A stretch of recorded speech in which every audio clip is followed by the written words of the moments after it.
Good morning.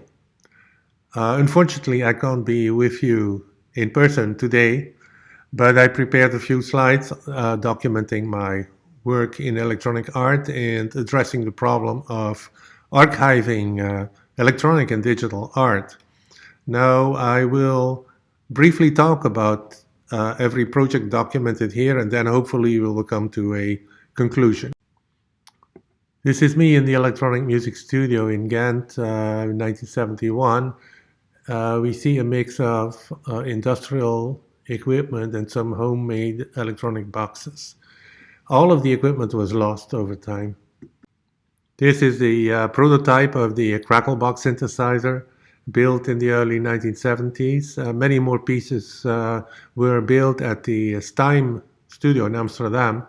Again, all of the prototypes were lost over time. Early 1970s, I created sculptures out of old black and white TV sets. This is from an exhibition in Brussels, 1980, a set of five PET Commodore computers showing a real-time computer animation with a program written in assembler. So around the same time, I got interested in digital sound synthesis with home computers. And this is a handmade 8-bit digital to analog converter. Here we have a hybrid computer music system consisting of voltage-controlled modules controlled by an Apple II computer.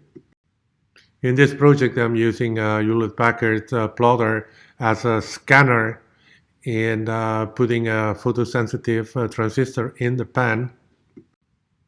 So in the mid-1980s, I started doing interactive installations using computer vision. So I built a ultra-low resolution camera out of photocells.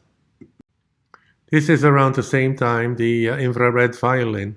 It's acoustic violin with electronics inside.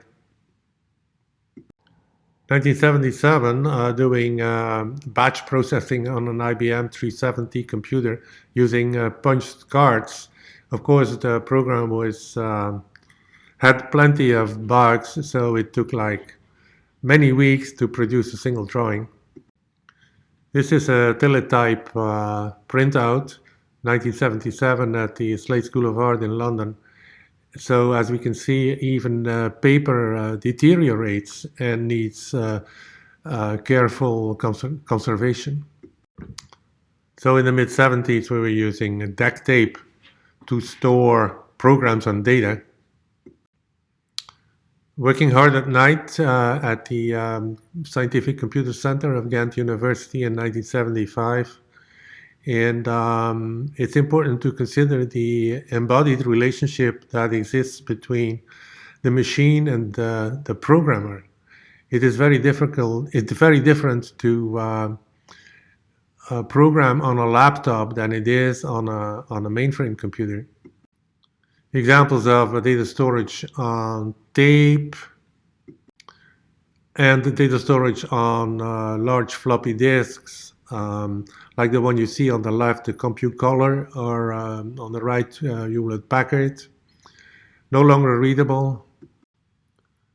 Boxes and drawers with hundreds of Apple and Atari floppy disks. Now addressing the problem of software migration. Example of neural network architecture. The first one was written in HMSL.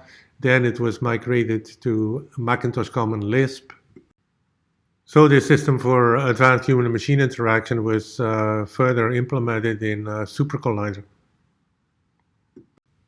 A similar evolution took place with many programs, musical applications of cellular automata, first implemented in HMSL and then later migrated to Macintosh Common Lisp. But of course, all this is no longer supported today. I think it's important to consider our relationship to documentation.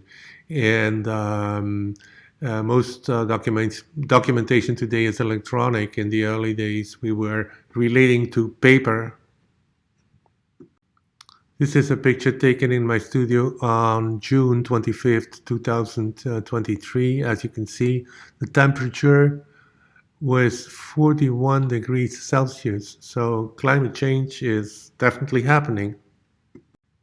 So in conclusion, we do know that artists develop effective relationships to hardware, and considering software, we develop programs until they are abandoned.